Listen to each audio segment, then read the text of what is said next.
네, 부활 소망으로 섬길 산자의 하나님 이런 제목으로 마태복음 22장 23절에서 33절 말씀 우리 함께 보겠습니다.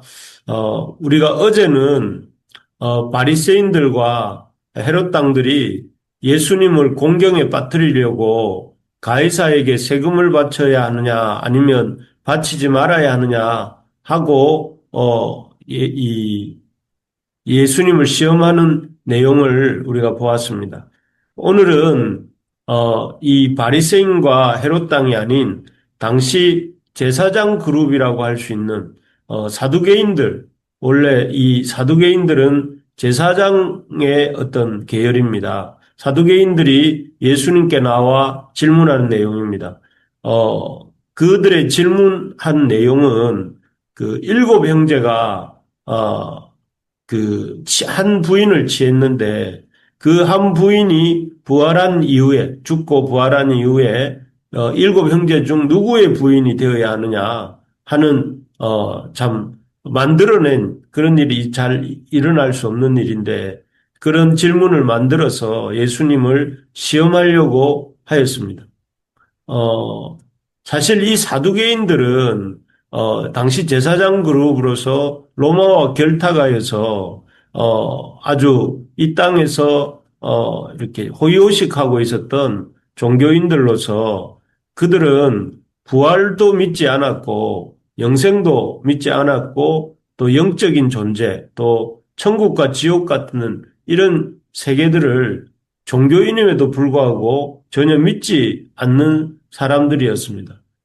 그럼에도 이 사람들이 부활과 부활 이후의 문제에 대해서 예수님께 질문하는 것은 자신들은 믿지 않으면서 믿지 않는 내용에 대해서 예수님께 묻고 있는 상황인데 이 이유는 예수님을 어제 나왔던 바리새인과 헤롯 당들처럼 난처한 상황에 빠뜨리기 위해서 만들어낸 이런 질문이었습니다. 사실 누구보다 구약의 약속대로 또 성경의 약속대로 오신 이 메시아이신 예수님을 이렇게 반기고 환대해야 될 사람들이 이 종교인들 아니겠습니까? 바리새인이 성경을 열심히 연구하는 사람들이고 사두개인들은 성전에서 제사를 지내는 제사장 그룹이기 때문에 그 누구보다 성경을 말씀을 잘 알고 또 그 성경 말씀대로 약속된 대로 오실 메시아를 기다려야 마땅하고 또 왔을 때에 가장 빨리 알아보고 환대했어야 마땅한 사람들입니다. 하지만 오히려 이 사람들이 참 예수님이 이 땅에 오셨을 때에 예수님을 가장 앞장서서 반대하고 예수님의 권위를 이렇게 대적하는 모습을 우리가 계속 보고 있는 것인데요. 참 그런 모습을 볼 때 너무 참 안타깝습니다. 이들의 모습을 보면서 우리가 기억해야 될 것이 우리가 어떤 종교적인 신분이냐 또는 종교적 위치에 있느냐 이런 것은 별로 중요한 것 같지 않습니다. 중요한 것은 예수님을 어떤 분으로 받아들이고 이렇게 인정하느냐 이것이 중요하다 하는 생각을 하게 됩니다. 바라는 것은 우리 모두가 예수님이 성경의 약속대로 오신 메시아이시다, 그리스도이시다 하는 사실을 놓치지 않고 붙잡기를 바랍니다. 그래서 예수님을 이 종교인들처럼 라이벌로 여기고 대적하는 것이 아니라 예수님을 이렇게 믿고 순종하는 우리 모두가 되기를 소망합니다. 그래서 어떻게 하면 우리가 오늘 또 어제 본문에 나오는 이 종교인들처럼 사두개인처럼 특별히 오늘 본문에는 사두개인이 나오는데 이 사두개인들처럼 예수님을 대적하고 예수님을 대적하고 또 예수님을 시험하지 않고 예수님을 주님으로 인정하면서 그리스도로 메시아로 인정하면서 높이는 삶을 살 수 있을지 오늘 이 사두개인들의 모습을 통해 우리가 잠깐 생각해 보려고 합니다. 그러려면 먼저 이 사두개인들이 왜 실패했는가를 알아야 됩니다. 사두개인들은 왜 예수님을 메시아로 인정하는 것에 실패했을까요? 이유는 많이 있겠지만 첫째는 이 사두개인들이 실패한 이유는 성경에서 믿고 싶은 것만을 믿었기 때문에 그렇습니다. 사두개인들은 앞에서도 말씀드렸지만 성막에서 또 성전에서 제사를 담당하는 제사장들이었습니다. 그래서 구약 성경 중에서도 제사와 율법을 다루는 창세기, 출애굽기, 레위기, 민수기, 신명기에 모세오경의 말씀만을 하나님의 말씀으로 인정했다고 합니다. 그러다 보니 그들은 나머지 구약 성경에는 무지했습니다. 그래서 예를 들면 그들은 부활이나 또 영생, 영적 존재, 천국과 지옥 등에 대해서 전혀 믿지 않았습니다. 구약 성경에는 여러 번의 부활과 또 영생, 영적 존재, 천국과 지옥 등에 대한 언급이 나오죠. 그런데 열왕기와 2장에 나오는 뭐 예를 들면 불말과 불병거를 타고 하늘로 승천한 엘리야 이야기는 우리에게 뭘 가르쳐 줍니까? 죽음 이후에 죽음 너머에 세계가 있다는 것을 죽음이 끝이 아니고 죽음 너머에 세계가 있다는 것을 이 엘리야 이야기라든지 또 욥기 19장 26절에 보면 욥이 이렇게 말을 하죠. 내 가죽이 벗김을 당한 뒤에도 내가 육체 밖에서 하나님을 보리라고 하면서 죽음 이후에 인간이 죽어도 그 이후에 세계가 있다는 죽음 이후에 영적 세계가 있음을 말씀하고 있습니다.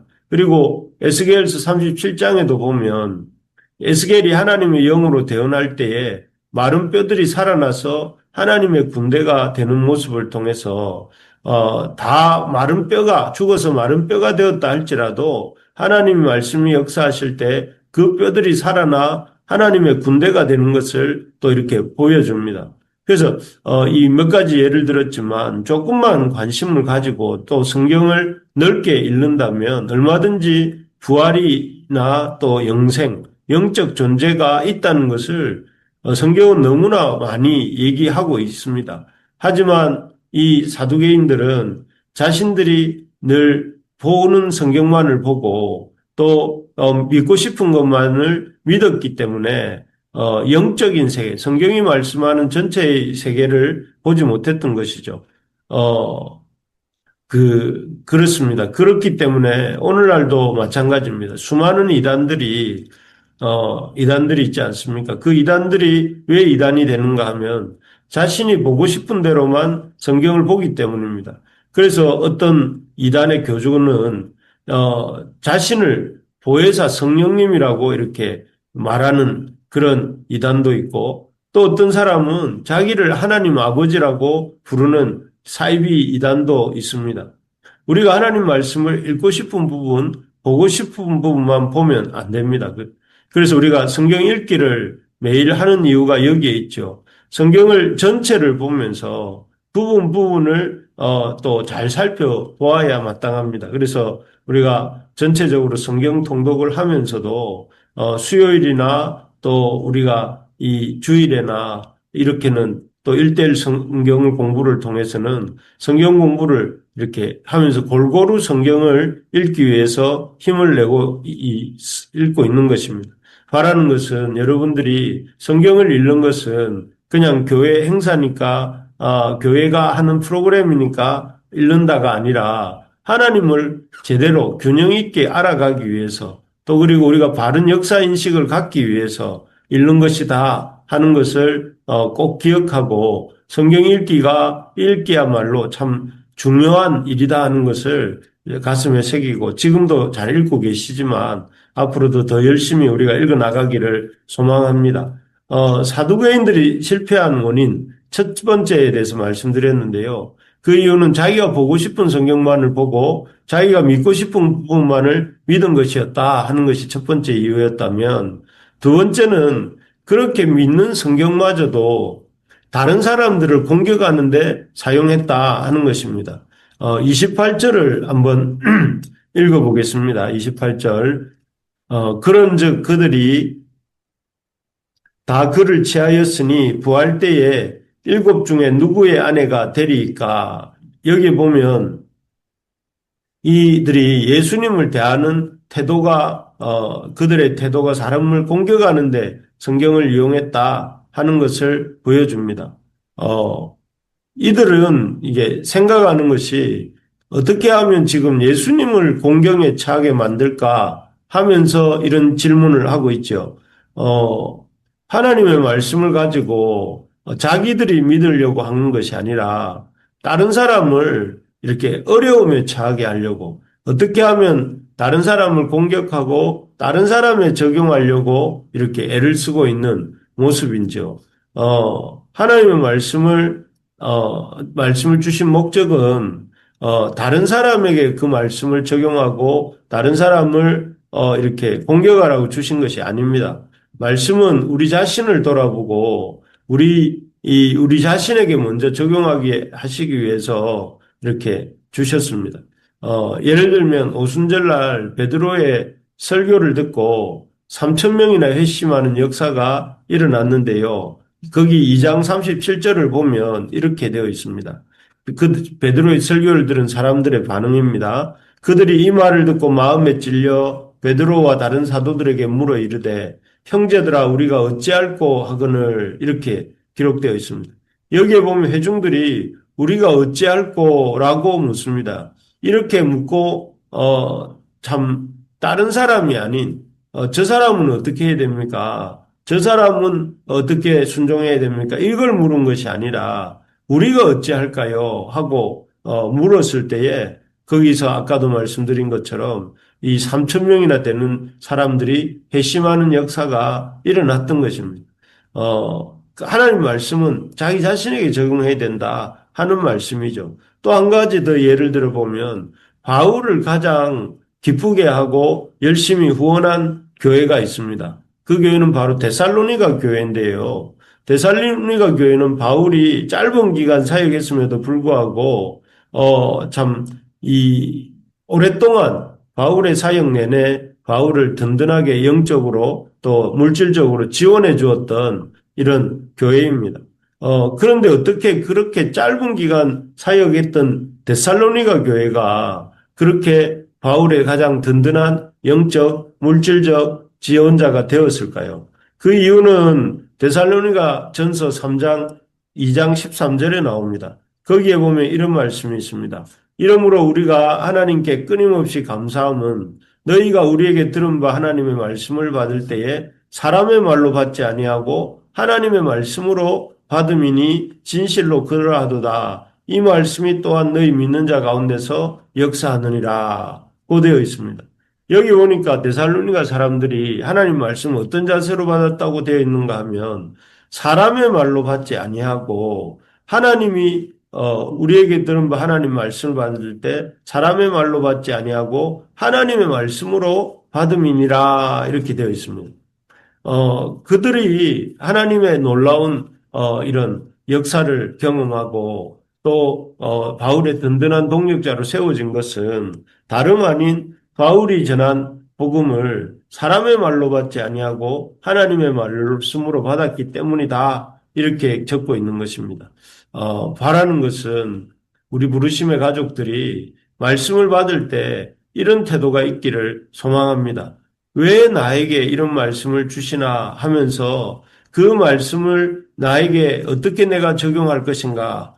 이 하나님의 말씀대로 나는 어떻게 살 것인가? 하고 고민을 하고 또 그 고민을 가지고 살아갈 때에 하나님께서 데살로니가 교회에 역사하셨던 것처럼 우리 부르심의 교회를 통해서도 일하시고 또 우리 성도들 한 사람 한 사람을 통해서 말씀의 능력이 나타나는 그런 삶이 될 줄로 믿습니다. 그래서 우리가 하나님 말씀으로 이렇게 이 성경 말씀을 또 하나님 주시는 말씀들을 받는 우리가 되기를 간절히 기도합니다.